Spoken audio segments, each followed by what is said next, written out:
Hey everybody, welcome to another review by 520fishing.net. My name's Moose. I'm going to be shooting your video today. So today I want to talk to you guys about something that many of you guys might be walking through these big stores and you kind of see these store brand baits and you kind of just go, man, why would I buy your store brand bait when I could go out and buy a Strike King, or I can go out and buy, this or that. Well, let me tell you, they do catch fish, and they catch quality fish. So today I want to talk about one that I spend a lot of time at BassPro Shops. I happen to live in Michigan. We have one that's about 5 miles down the road from my house. So, of course I'm going to go shop there. I mean, it's not to say I don't buy from other places, because I do. But, of course I'm going to spend some time there.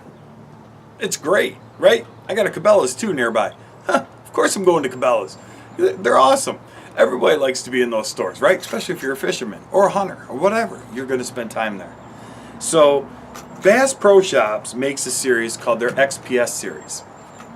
And let me say that I was a skeptic as well. I used to look at them and I go, well, maybe, but why wouldn't I buy the KVD, 5XD? Well, I mean, you can, and I do. I have a lot of 5XDs, I have a lot of 3XDs, I have some 6XDs. I'm about to get into some 10XDs because I really want to try that deeper cranking, but I never really thought to give these guys a shot until a couple of months ago. And let me tell you, they produce fish, and they produce a good amount of fish. I think that especially in crankbaits, the way that those crankbaits go through the water is key. And I can tell you that I've generally found that when I buy these baits, they track through the water very well. If they don't, they do have the hook up front with the split ring. You can fine tune that hook a little bit to get it tracking more straight. We should all do that anyway with our crankbaits. When you throw a crankbait, that bait, if you throw it out in front of you and you crank that bait back and you got your rod wherever it is, that bait should come out of the water right by the tip of your rod. If it comes out 2 feet this way or 2 feet that way, it's tracking wrong, and you don't want that. So if it's tracking wrong, you can look at that little ring on the front and see that it's bent a little to the right or a little to the left. You can just tweak that just a tad. Don't go too much. Small is better. Always smaller increments is better. Get that bait so it's tracking right back at you. You want that bait coming straight at you.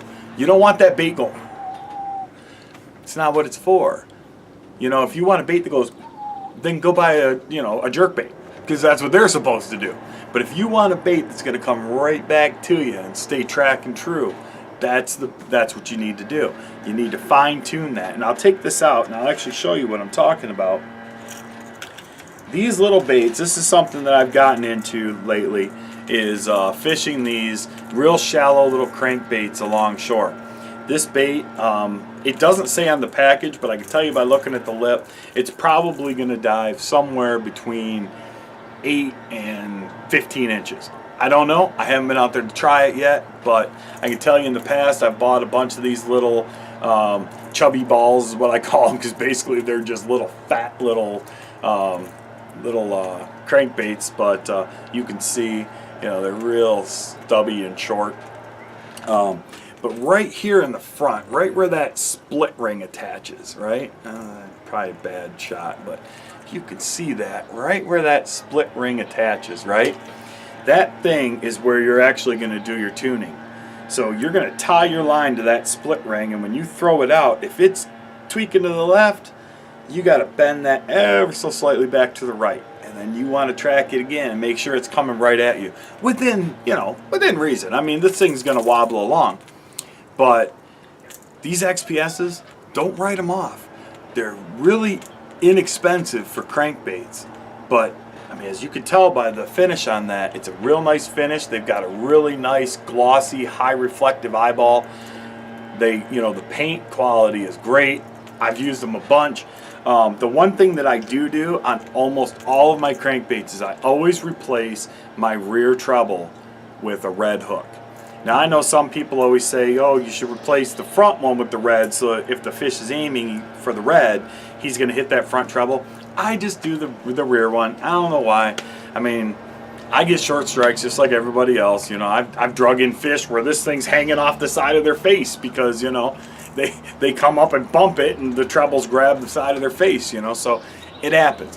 But check these guys out, man. Don't be afraid to go on BassPro.com or visit your local Bass Pro Shops and check out this XPS. They make some incredibly fine lures. They're no dummies. They're out there to do it. They do sell an even cheaper brand version. It's like the Bass Pro Tournament Series. It might not even be Tournament Series. I can't remember. But they're really inexpensive. They're $2 or3 a lure. I think this was $4. It might have been $4.50. But still, $4.50 for a shallow crank. Come on, are you kidding me? That's a great price. I mean, if you guys are fishermen and you know what I'm talking about. You know that lures can get very expensive. You know, I mean, there's some lures out there that I'm just like, geez, oh Pete's, like I want to own one because I think they look great. But man, $17, $18 for a crankbait. I mean, I guess if it's winning me tournaments, but I just haven't had the guts to go out and actually spend 17, 18 bucks on one crankbait. But like I said, give them a shot. You guys may be really surprised. I know I was.